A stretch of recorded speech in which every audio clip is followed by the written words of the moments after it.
السلام عليكم ورحمة الله وبركاته.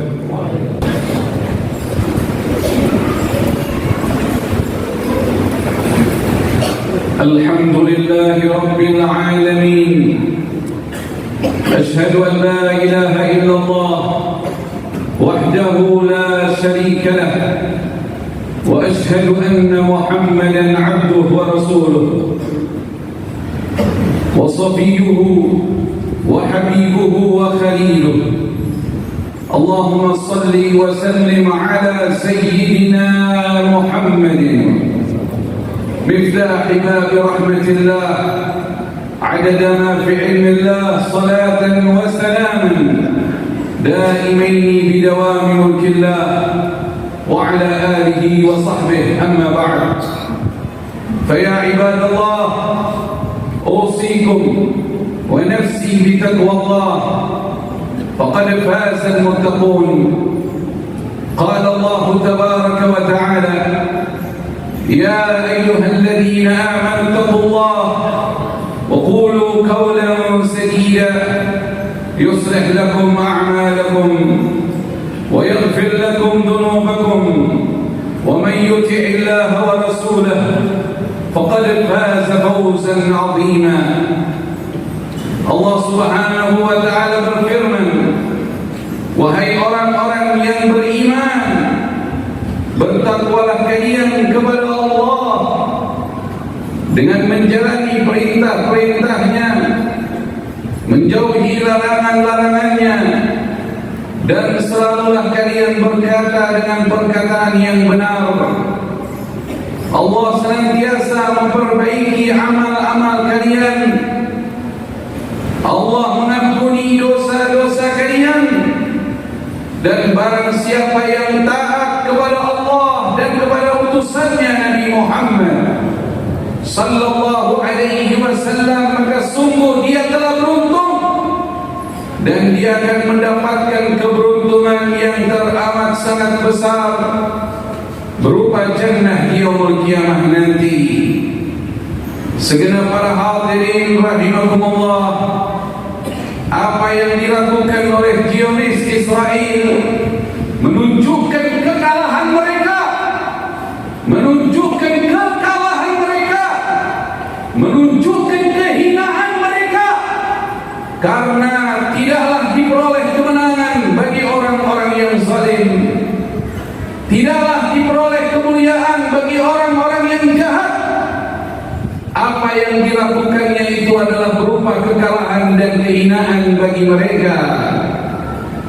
Tapi bagi saudara-saudari kita, umat Islam di Palestina merupakan kemenangan bagi mereka yang wafat menjadi syuhada, dan yang hidup ditulis selalu pahalanya oleh Allah sebagai pahala perjuangan.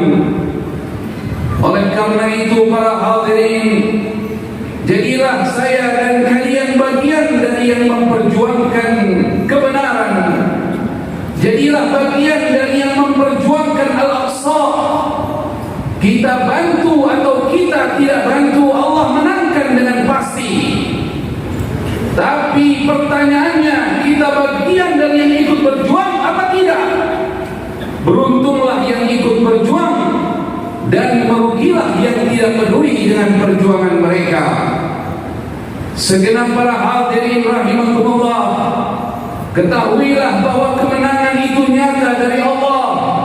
Jika umat Islam betul-betul taat kepada Allah dan taat kepada Rasulullah Muhammad sallallahu alaihi wa alihi wasallam. Zionis takut kalau umat Islam itu taat kepada Allah, taat kepada Rasulullah sallallahu alaihi wasallam. Karena dari sejarah-sejarah yang ada dibuktikan, begitu umat taat kepada Allah dan Rasulnya, sekalipun betapapun lemahnya, Allah pasti menolong dan memenangkan. Sebagaimana firman Allah di dalam Al-Quran, وَلَقَدْ نَصَرَكُمُ اللَّهُ بِبَدْرٍ وَأَنْتُمْ أَذِلَّةٌ فَاتَّقُوا اللَّهَ لَعَلَّكُمْ تَشْكُرُونَ. Sungguh Allah telah menolong kalian, hai umat Islam, hai Nabi Muhammad sallallahu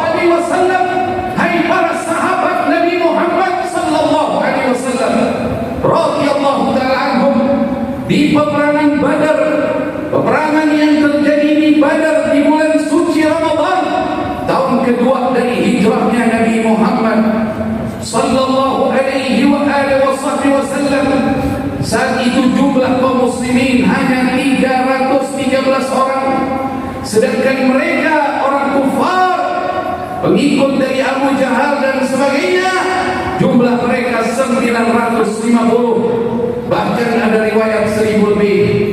Wa antum adillah, saat itu kalian betul-betul lemah, tapi apa? Kalian yang menang karena Allah memenangkan kalian. Dengannya Allah berfirman, fattaqullah, maka bertakwalah selalu kalian kepada Allah.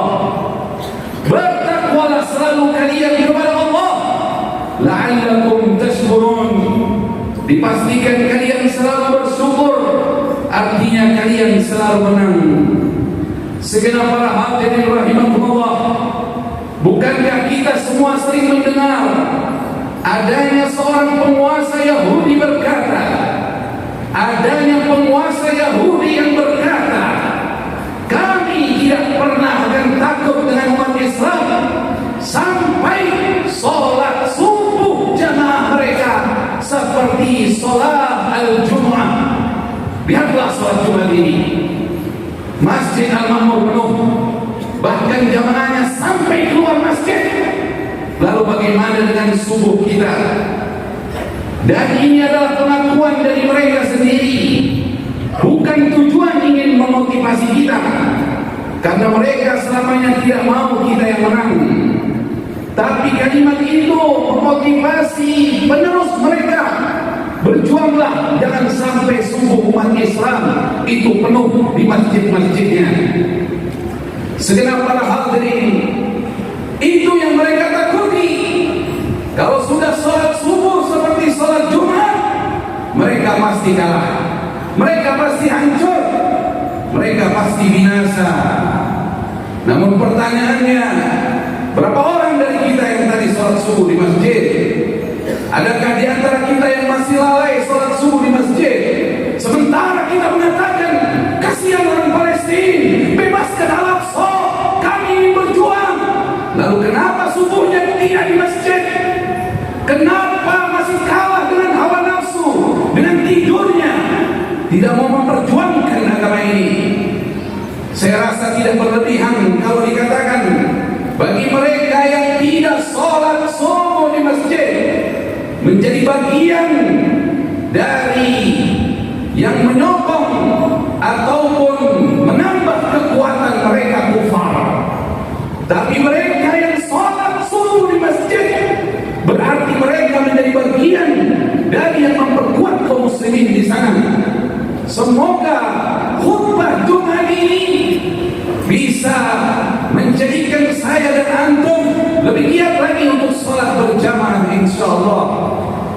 Bukankah Nabi Muhammad sallallahu alaihi wasallam hampir membakar rumah orang yang tidak sholat jamaah ke masjid tanpa uzur?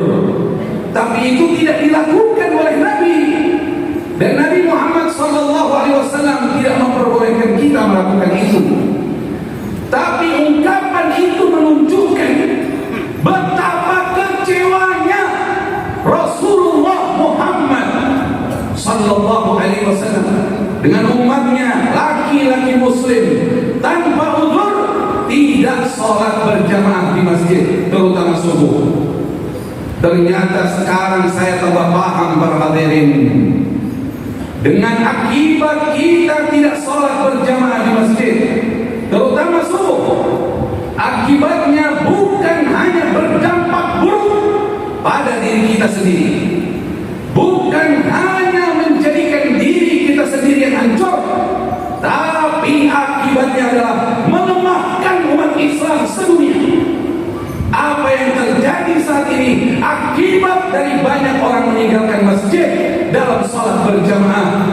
Semoga Allah mengampuni dosa-dosa kita, Allah merahmati kita. Bukankah kamu sudah katakan kamu tidak tega melihat video-video yang dikirim bagaimana pembantaian yang dilakukan oleh mereka terhadap anak-anak, ibu-ibu, dan orang-orang yang tak mampu? Lalu kapan mau tergerak subuh di masjidnya? Kapan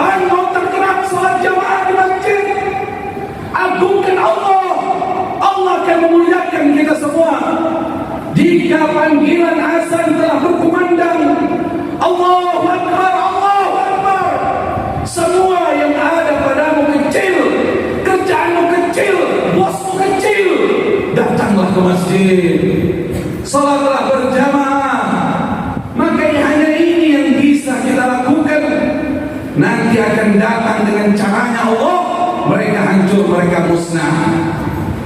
Kemudian para hadirin, di penghujung khutbah ini saya ingin mengingatkan, jadilah kita bagian dari yang peduli dengan mereka semua, dengan menyisihkan harta kita dari masjid-masjid, kita kumpulkan, kita kirimkan. Betapa mereka butuh belayan-belayan kasih sayang dari umat Islam, sehingga mereka makin kuat iman Islamnya, karena mereka adalah orang-orang pilihan Allah yang dihidupkan sebagai penjaga Al-Aqsa yang diberkahi oleh Allah. Kita tidak dipilih di bagian sana, tapi hiduplah untuk mengambil keuntungan dari pahala yang Allah sedang berikan kepada kita dengan cara memberikan sebagian harta kita untuk mereka, untuk membantu mereka. Bukankah dalam suatu riwayat dikatakan nanti di yaumul qiyamah ada beberapa hamba Allah yang Allah tanya, hai hambaku, waktu aku lapar, kemana kamu? Ya Rabb, kata hamba itu, Engkau adalah pemberi rezeki, tidak mungkin kau lapar ya Allah. Allah menjawab, di saat ada hambaku yang kelaparan, di situ ada aku.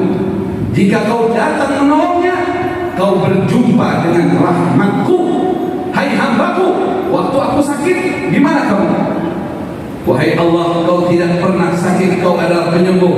Waktu ada hambaku yang sakit, di situ ada aku. Jika kau datang menolongnya, kau bagian yang mendapatkan rahmatku. Insya Allah kita tidak termasuk orang-orang yang sia-sia dan rugi hidup di dunia ini. Masuklah dalam bagian perjuangan li'ila'i kalimatillah, pembebasan Al-Masjidul Aqsa, dan pertolongan untuk kaum muslimin di Palestina. Dengan taat kepada Allah, bertaubatlah, bertaubatlah, bertaubatlah. Tinggalkan kemaksiatan, karena kemaksiatan itulah yang menjadi penghinaan bagi kita semua. Ketaatan kepada Allah dan Rasulnya adalah kunci kemenangan yang sebenar-benarnya. Dan pedulilah dengan mereka, insya Allah Allah merahmati kita semua. Qala Rasulullah sallallahu alaihi wasallam, ar-rahimuna yarhamuhumur rahman tabaraka wa ta'ala, irhamu man fil ardh yarhamkum man fis sama'. Orang-orang yang punya jiwa kasih sayang, yang punya jiwa kasih sayang, disayang oleh yang maha kasih sayang, Allah Azza wa Jalla. Tebarkan kasih sayangmu kepada penduduk bumi, maka yang di langit sayang padamu. A'udzu billahi minasyaitonir rajim. Bismillahirrahmanirrahim. Wal 'asri innal insana lafi khusr illa alladziina amanu wa 'amilus salihati wa tawasaw bil haqq wa tawasaw bil haqqi wa tawasaw bis sabr.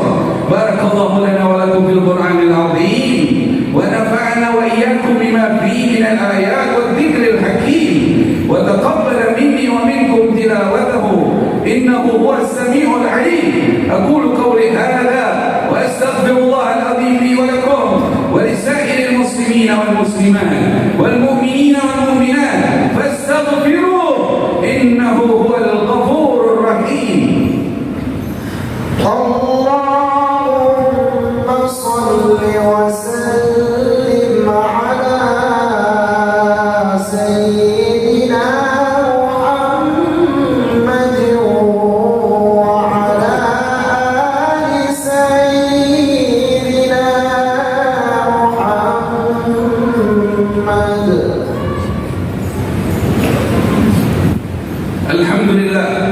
الحمد لله حمدا كثيرا كما أمر. أشهد أن لا إله إلا الله إرغاما لمن جهل به وكفر، وأشهد أن سيدنا محمدا عبده ورسوله سيد الخلائق والبشر، اللهم صل وسلم على سيدنا محمد وعلى آله وأصحابه المصابيح الغرر. أما بعد فيا عباد الله أوصيكم ونفسي بتقوى الله وطاعته لعلكم تفلحون. واعلموا أن الله أمركم بأمر بدأ فيه بنفسه وثنى بملائكته المسبحة بقدسه، فقد قال تبارك وتعالى: إن الله وملائكته يصلون على النبي يا أيها الذين آمنوا صلوا عليه وسلموا تسليما. وقال رسول الله صلى الله عليه وسلم: حيثما كنتم فصلوا علي فإن صلاتكم تبلغني. فيا أيها الراجون منه شفاعة صلوا عليه وسلموا تسليما. اللهم صل وسلم وبارك عليه وعلى آله. ويا أيها المشتاقون إلى رؤية جماله صلوا عليه وسلموا تسليما. اللهم صل وسلم وبارك على سيدنا محمد وعلى آله وأصحابه، خصوصا منهم للرأس العريق خليفة رسول الله أبي بكر الصديق، وعلى الزاهد الأواب أمير المؤمنين عمر بن الخطاب، وعلى جامع القرآن أمير المؤمنين عثمان بن عفان، والأسد له الخارب أمير المؤمنين علي بن أبي طالب، وعلى بقية صحابة رسول الله أجمعين، والتابعين وتابع التابعين ومن تبعهم بإحسان إلى يوم الدين، وعلينا معهم برحمتك يا أرحم الراحمين. اللهم يا الله يا الله يا الله اغفر لنا وارحمنا وأنت خير الراحمين. اللهم اغفر للمؤمنين والمؤمنات والمسلمين والمسلمات الأحياء منهم والأموات. يا الله يا الله انصر إخواننا من المجاهدين في فلسطين، انصرهم يا قادر، انصرهم يا ناصر يا أرحم الراحمين. اللهم أعز الإسلام والمسلمين وأهلك الكفرة والمشركين أعداءك أعداء الدين.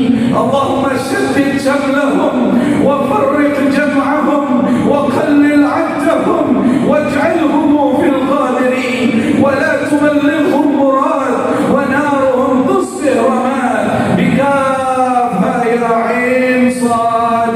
يا الله يا الله أعد المسجد الأقصى إلى رحاب المسلمين، أعد المسجد الأقصى إلى رحاب المسلمين، وارزقنا زيارة الحرمين والأقصى يا أرحم الراحمين. يا قوي يا متين يا حي يا قيوم برحمتك نستغيث، يا حي يا قيوم برحمتك نستغيث. اللهم إن أعداءك يروين قوتهم فينا، فأرنا يا الله قوتك فيهم، فأرنا يا الله قوتك فيهم. يا قوي يا عزيز يا جبار يا قهار يا خالق السماوات والأرض، إنك على كل شيء قدير. وصلى الله على سيدنا محمد